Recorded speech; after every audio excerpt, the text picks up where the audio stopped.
الحمد لله رب العالمين والصلاة والسلام على سيدنا محمد وعلى آله وصحبه أجمعين. aad baad mahadsantihiin waxa weeyaan waqtigii soo dhamaaday ayaynu isu nimi goobihii dalku dhammaan hadday xidhmeen lixdii bay xidhmeen intooda badan inta safku sii joogo ee sii jirayeyna waxaan maxayday askartu ay qabaan laguna tababaray inay xagga dambe istaagaan safka qofka ugu dambeeya istaba taagaan halkaa ilaa intuu ka dhammaanayo safku ay maxayday halkaa taagnaadaan markuu safku dhammaadana waa la xidhayaa waxaan idinku wargelinaynaa wax kasta sidii loogu talagalay ku dhaceen alxamdu lilaahi rabbi alcaalamiin ilaahay baynu 100 jeer iyo 1000 jeerba u mahadnaqaynaa ilaahay inoo suuro geliyey inoo dhameeyey inakoo nabad qabna inakoo maxayday amnigi iyo ku dhammaystiranay nabadgelyo ee goobihii dalka 1642 bay ahaayeen way soo gabagaboobeen muhiimadda ugu weynina waxa weeyaan ha soo gabagaboobaane maxay ku soo dhammaadeen maxay ku soo xidhmeen nabadgelyo ku soo xidhmeen meelo yar way dhacday oo imanka tuulo yar ama goob ka mida burco nin bay xabada nin kaga qaraxday dhaawac yar baa jira wax yaroo sidaas laba askari wax yaroo noocaasi way jiraan oo aan badnayn laakiin ma hayno wax dhimasho ah wax dhaawacyo badan ah wax khilaafa min gees ilaa gees galbeed bari koonfur iyo waqooyiba waddanka oo dhan waxaynu uga dabaaldegaynaa dhammaystirkii doorashadii madaxweynaha jamhuuriyadda somalilan 13 Noofembar 2017 oo ah maalin taariikhi ah kuna weyn qarankan somalilan hambalyaanu idin leenahay intii ka qayb qaadatay intii ka shaqaysay intii codaysay intii loo codeeyey intii gaadiidka u waday iyo dhammaanba qof kastoo ka qayb qaatay hambalyo waa maalin taariikhda somaliland ku sudnaan doonta oo ah maalin aynu ku faani doono insha allah bismillaahi kariim oo aynu dooran doono oo caawa way tahay madaxweynaha 5 sanadood ee soo socda qarankan xukumi doona isagana waxaanu leenahay ilaahay kugu gargaaro markay soo baxdo jawaabtu xagga rabbi waa laga ogiyey ilaahay wuu ogiyey inakuma ogin laakiin waynu ducaynaynaa saddexdaa murashax kii soo baxaba ducaynu raacinaynaa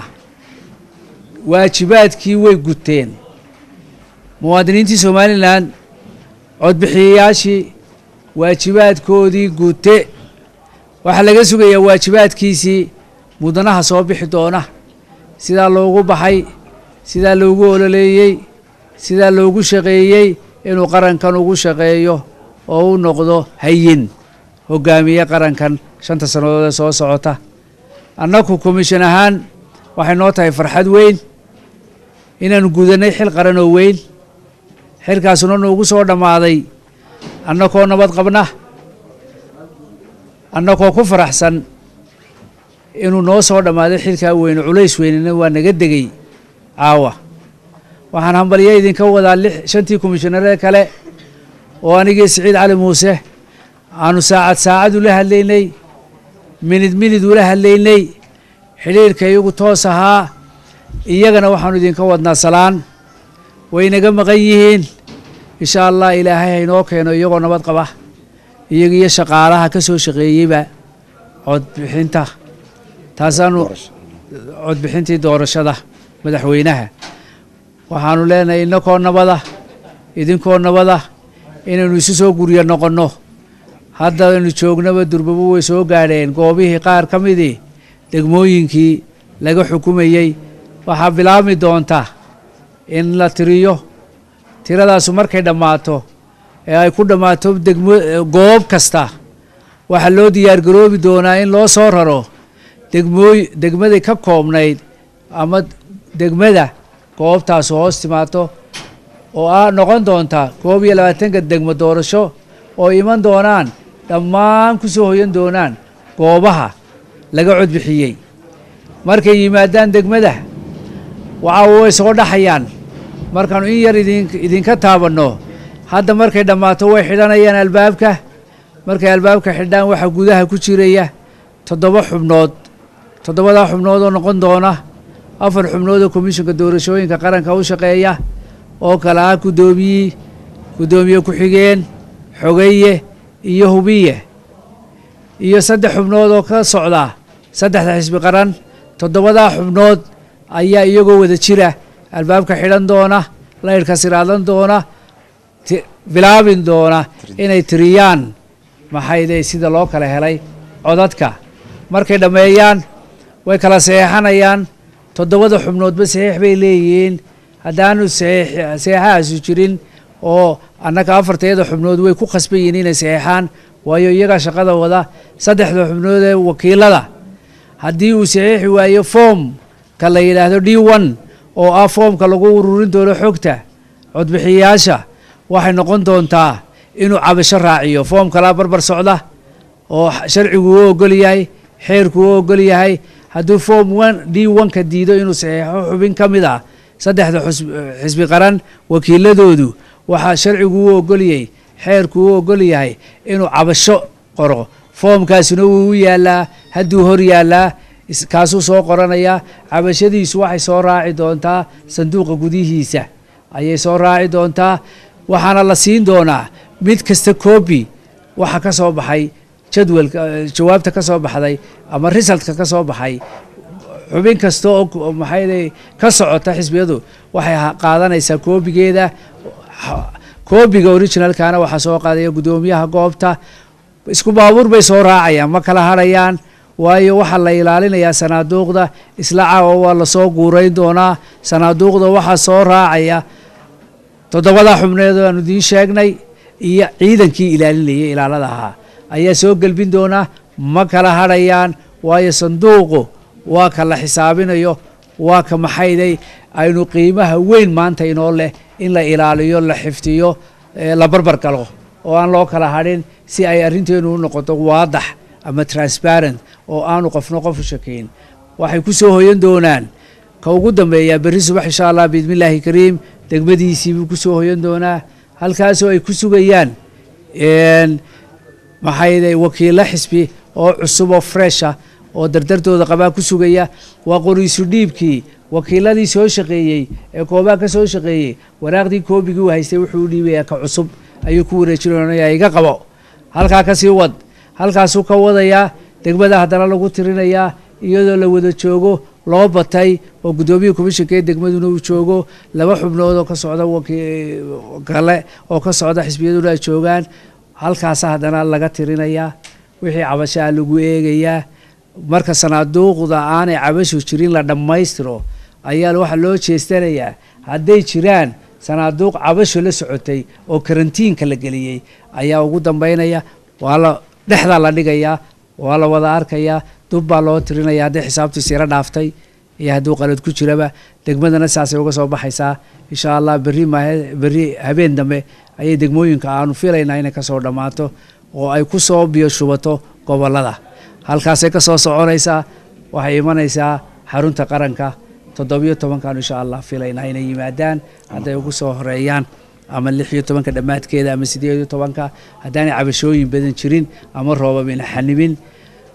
waxaan idinku bishaareynaa in waqtigan aynu taaganahay ay noo soo dhamaatay codbixintii madaxweynaha jamhuuriyadda Soomaaliland ee 5 sanadood soo socda lagu dooranayay qarankoo dhan ina maanta heegan ahaa hambaliyana aanu qarankoo dhan u dirayno iyo idinka soo jeeday maanta iyo xalayba ee noo hortaagnaa ee aan daalin ee hortayada aanu arkayno tacabka idinka muuqda idinkoo doonaya warka farxadda leh iyo hididiilada leh inaad adduunka gaarsiisaan idinkana naga wakiila gaadhsiiya adduunka gaadhsiiya waxaynu qabsannay iyo waxaynu yeelannay iyo halkaynu marayno. muhiimadda ugu weyn halka imika jirtaa waxa weeye markii hadda wararkii ugu dambeeyay aanu xogta soo qaadanay goobta isgaadhsiinta ee halka idinka dambaysa ah wararkii ugu dambeeyay waxay noo sheegayaan goobaha qaarkood inayba ka bilaabatay tirintii oo mar hore lixdii markii la gaadhay oo aynu daqiiqada ka joogno la xidhay waa goobihii aan safku markaasi taagnayn. taasi farxad bay noo tahay. waxaa farxadda kale ay tahay caawa anaga weliba laba farxadood bay tahay oo idin sheegayaan. mid waa guusha iyo nabadgelyada iyo codbixinta doorashadii oo si nabad ay noogu dhamaatay. waa intii aynu sugaynay dad badan baa wadnaha farta ku hayay laakiin alxamdulillahi rabbil caalamiin komishanka doorashooyinka qaranku waa dadaalay xukuumaddu waa nala dadaashay intii taagteed ahayd xag dhaqaale iyo xag ammaanba waayo ammaanka aynu ku seexannay ee doorashadaas inoo ku dhacday ayaa xukuumadda ayaa ka mas-uula. waxaan kale oo iyana nala gargaaray hawshaasi oo nala qabtay haddaanu nahay komishanka waa xisbiyada qaranka oo la-aantood iyagu ah kuwa tartamaya haddana nala shaqaynayay. waxay nagala shaqaynayeen si allaale sidii ugu wanaagsan ee suurtagal ah oo ay hawsha aanu qabanaynay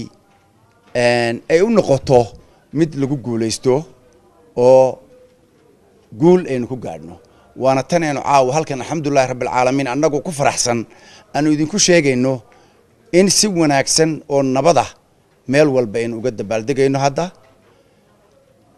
dhowaanna aynu dabaaldeg kale samayn doono kadib marka aynu raacino natiijada